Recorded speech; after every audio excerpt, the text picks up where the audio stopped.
Science है ना। और कौन सा चैप्टर है? 10वां। इसका नाम क्या है? ध्वनि यानी साउंड। आज हम जानेंगे सबसे पहले ध्वनि के बारे में, ठीक है? तो ध्यान दो। ध्वनि एक तरह क्या है? ऊर्जा है। और ऊर्जा क्या कहते हैं? ऊर्जा को कार्य करने की क्षमता क्या कहा जाता है? ऊर्जा कहा जाता है।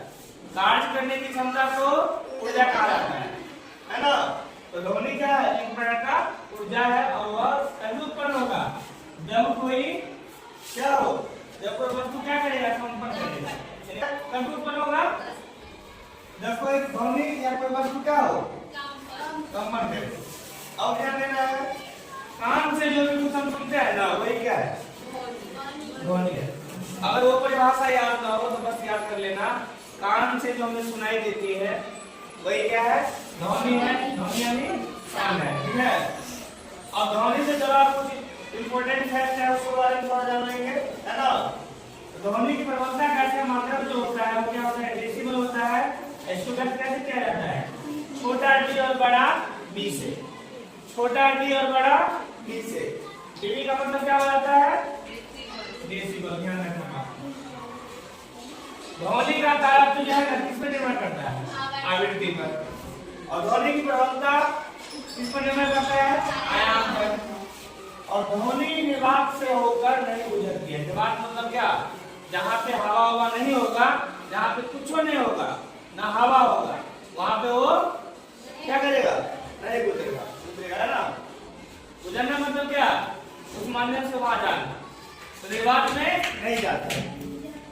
ध्वनि ठोस में सबसे तेज यात्रा करता है। ठोस मतलब जैसे लोहा हो गया, लोहा का देखिए हमारे टंग का आवाज बहुत लंबा टाइम तक रहता है ना? ध्वनि क्या है? ठोस में सबसे ज्यादा क्या करता है? यात्रा करता है। तो ध्वनि ठोस में तेजी से यात्रा करता है, जैसे कि लोहा, ठीक है? अब ध्यान दो, आवृत्ति का मतलब होता है हर्ट्ज। क्या होता है? हर्ट्ज। और प्राप्त रंगों की आवृत्ति 20 किलोहर्ट्ज से लेके उससे अधिक तक होता है। 20 किलोहर्ट्ज से अधिक तक होता है। और ध्वनि का अध्ययन क्या कहलाता है? एकॉस्टिक्स। एकॉस्टिक्स क्या कहलाता है? एकॉस्टिक्स कहलाता है। एकॉस्टिक्स कहलाता है, ठीक है? ध्वनि का तेज सबसे अधिक कहाँ होता है? धातु में होता है। धातु में खास करके लोहा, ठीक है?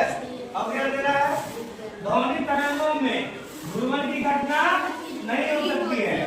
ध्वनि तरंगों में घूर्णन की घटना नहीं हो सकती है। श्रव्य तरंगों की आवृत्ति कितना होता है? 20,000 हर्ट्ज से अधिक तक होता है।